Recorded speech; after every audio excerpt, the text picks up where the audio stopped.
380 अरब रुपए की कमी ये जहालत और इनकॉम्पिटेंस की वजह से हुई। 3 मरले का क्वार्टर है, आप किसी अनाड़ी मिस्त्री को देंगे?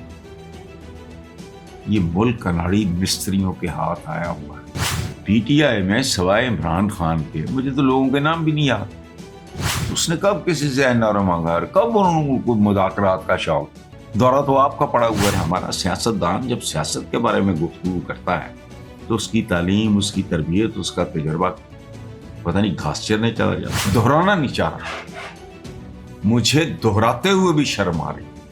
अस्सलाम वालेकुम व्यूअर्स,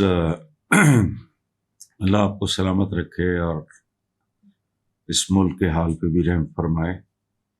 IMF हुकाम का कहना है। फिर इससे पहले एक और बात कर लेते हैं। आपने देखा होगा कि पाकिस्तान के वज़ीर आज़म से लेके नीचे तक जो लल्लू पंजू सारे इशारे देखें, फलाना देखें, मईशत यूं हो रही है, मईशत यूं जा रही है, टेक ऑफ कर रही। What nonsense. अब ये IMF की मैं बात कर रहा हूँ। उनका कहना है कि इंतजामी खामियों की वजह से गुज़श्ता साल टैक्स हदफ पूरा नहीं हो सका। FBR को बजट में तयशुदा टारगेट के मुकाबले 1.2 खरब रुपए कम टैक्स मिला।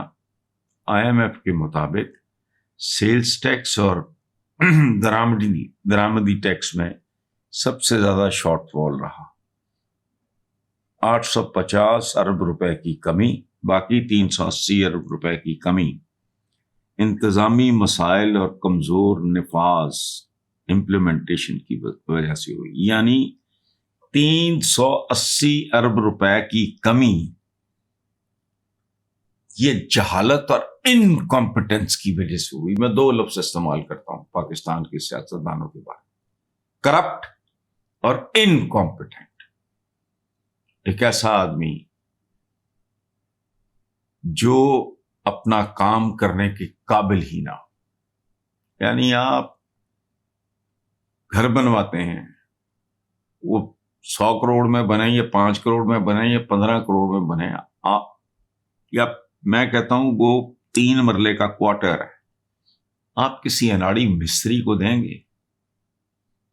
ये मुल्क अनाड़ी मिस्त्रियों के हाथ आया हुआ है। नए साल की मुबारकबाद मुझे लोगों ने, मैंने कहा किस साल की बात कर रहे हो? हम पे तो एक ही साल चल रहा है। 1947 से लेके आज तक पाकिस्तान में एक ही साल चल रहा है। बदहाली का, गुर्बत का, जहालत का, आपस के झगड़ों का, लूटमार का। तो ये क्या नया साल। अब ये जो बात है कि बाकी, मैं कहता हूं बाकी सारी बात आप छोड़ दें। 380 अरब रुपए की कमी इंतजामी मसाइल और कमजोर नफाज इंप्लीमेंट ही नहीं कर सके। वो दूसरी तरफ ये बात करते हैं कि जी वो क्या इशारिये। इसका जवाब मैं हमेशा देता हूं, क्या बेशर्मी बेहयाई की बात मत करो। ये जो 25, 26, 27, 28 सब हो गए होंगे, करोड़ पाकिस्तानी जो है कीड़ों की तरह रींग रहे हैं। असल इशारिये तो ये हैं। किसी की भी बक बक बंदा क्या सुनेगा। और जब आप इकोनॉमी में बेहतरी की बात करते हो तो ये बात करना है ही बकवास के मुतराद है।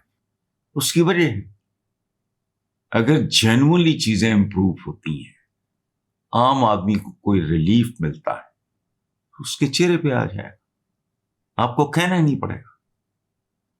12 आगे चलते हैं। गवर्नर खैबर पख्तूनख्वा फैसल करीम कुंडी का कहना है पीटीआई पे एतमाद नहीं किया जा सकता। अच्छा, पहले खड़ा कर रहे हो तुम। माजी में भी पीटीआई ने मुज़ाकरात को सबूताइश किया, कभी सबूताइश की नौबत ही नहीं है। वो तो दिलचस्पी नहीं रखते इसमें। मुज़ाकरात अगर हों तो बानी पीटीआई की रहर पे बात नहीं होगी। उन्होंने कब कहा है? वो तो कत्तन ये जो आप कह रहे हैं कि बानी पीटीआई सजा भुगते हैं, इन्हें कोई एनआरओ नहीं मिलेगा, उसने मांगा है तुमसे। भाई फैसल करीम कुंडी साहब एक स्वीट डिसेंट आदमी हैं, उनको इस तरह की बातें जेब नहीं देती। कोई और ढंग की बात करो। جو بھی اٹھتا ہے شروع ہو جاتا ہے اس طرح کی بات. اس نے مانگا ہے کوئی این آر او آپ سے؟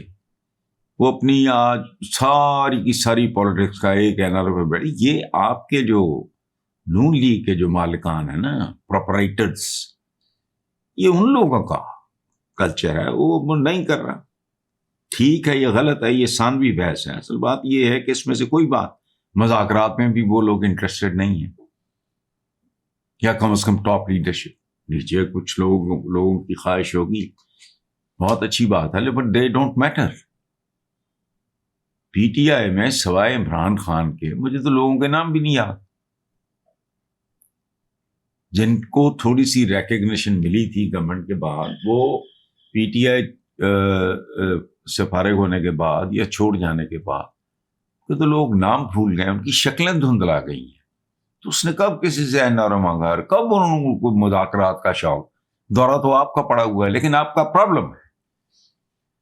آپ کے پرائم منسٹر صاحب بھی جب بات کرتے ہیں تو ساتھ ایسی شرطیں لگاتے ہیں، یعنی دودھ مینگنے ڈال کے. وہ بھائی مذاکرات غیر مشروط کرو، مذاکرات کے دوران کہہ دو کہ یہ قبول نہیں، یہ قبول نہیں، ناکام ہو جائیں گے مذاکرات.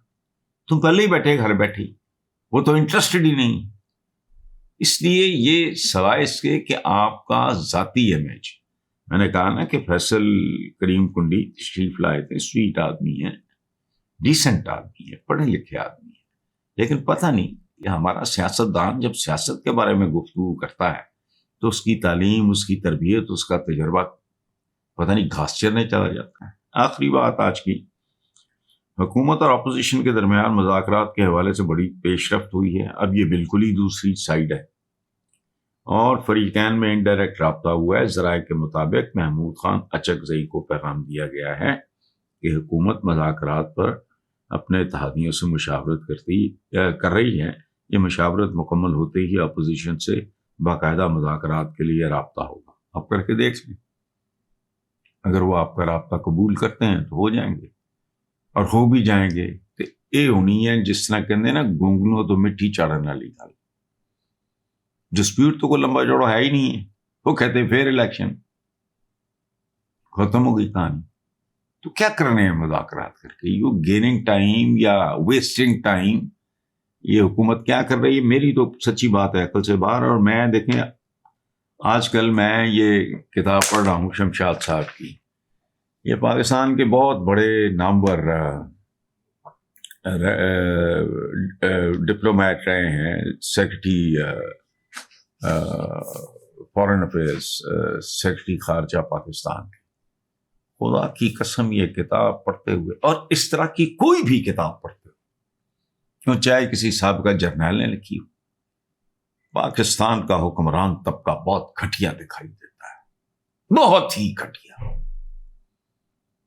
یہ کتاب پڑھنے سے تعلق رکھتی ہے. اور میں نے ان کو جب شمشاد صاحب تشریف لائے تو میں نے ان سے کہا، میں نے کہا اس ملک میں تو اردو نہیں پڑھتے لوگ، تو انگریزی کتاب ہے بہت اچھی ہے، پڑھے لکھے لوگوں کے لیے ٹھیک ہے، آپ اس کا اردو ترجمہ تاکہ عوام الناس کو ان کی اوقاتوں کا پتہ لگے. پاکستان کی تاریخ میں اتنا کریڈیبل نامور قداور جو سیکرٹری خارجہ کو کم ہی ہے، لیکن بہرحال ان کی اوقات ہی ہے.